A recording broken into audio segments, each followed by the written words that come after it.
চাঁদপুরে ফুটবল খেলার মাঠে সিনিয়র জুনিয়র দ্বন্দ্বের জেরে একজনকে কুপিয়ে হত্যা করা হয়েছে। আহত হয়েছেন একজন। শুক্রবার রাতে শহরের ব্যাংক কলোনি এলাকায় এই ঘটনা ঘটে।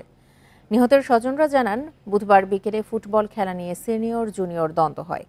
এরই জেরে শুক্রবার রাতে শান্তু নামে একজনের নেতৃত্বে কয়েকজন যুবক দেশীয় অস্ত্র নিয়ে শাহিন ও ফাহিমের ওপর হামলা চালায়।